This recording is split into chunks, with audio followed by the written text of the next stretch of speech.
Right. Hey everyone, for those of you that don't know me, my name is Tani Cross. I'm a doctor of physical therapy and a pain specialist.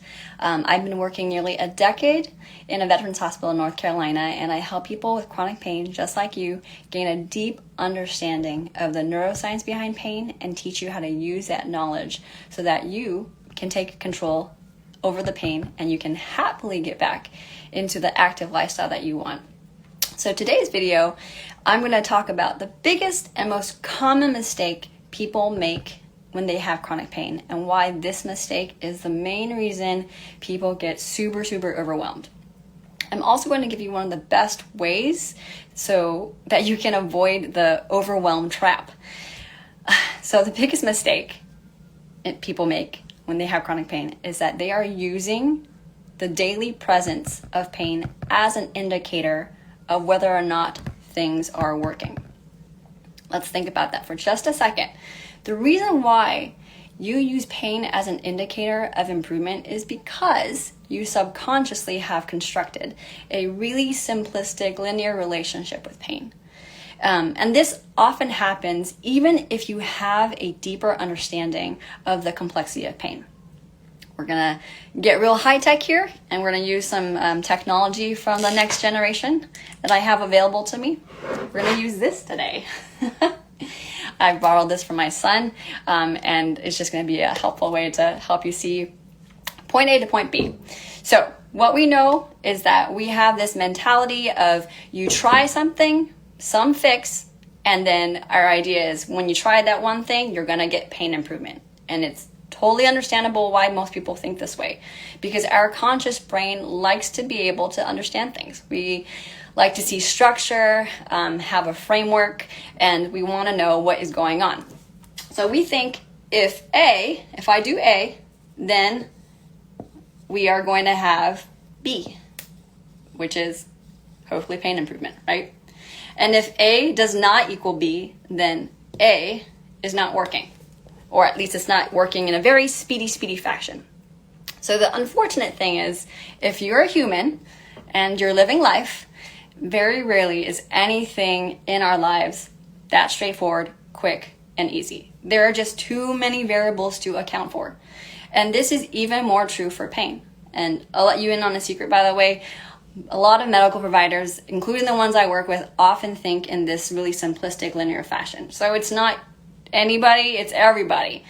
So how do I know that this whole A to B scenario is the mistake?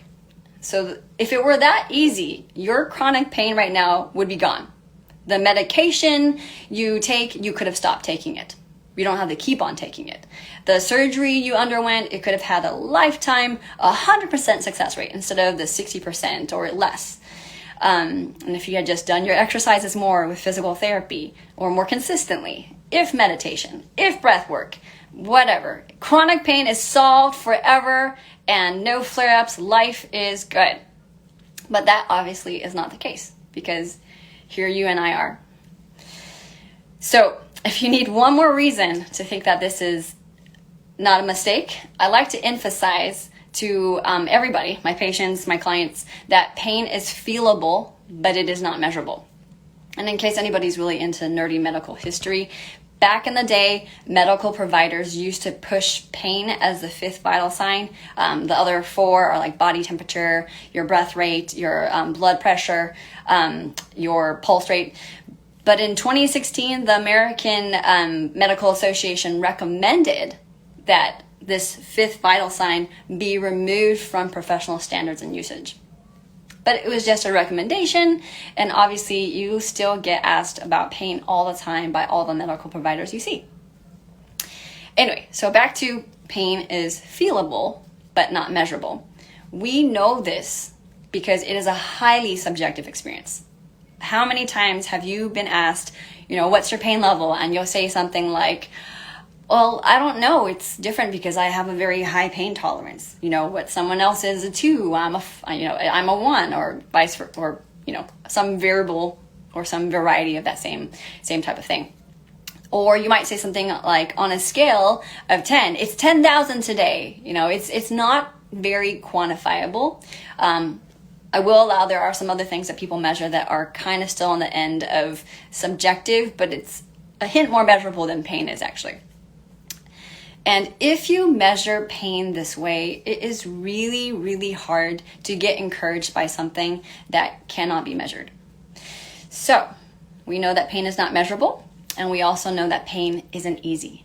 And if we know that this is the case, but we continue to subconsciously create this condition, this conditional belief that pain is simple, and if we use this fix, then we get this result, we are going to get frustrated and overwhelmed again and again. We will feel like we're going bananas. So here's what we do instead.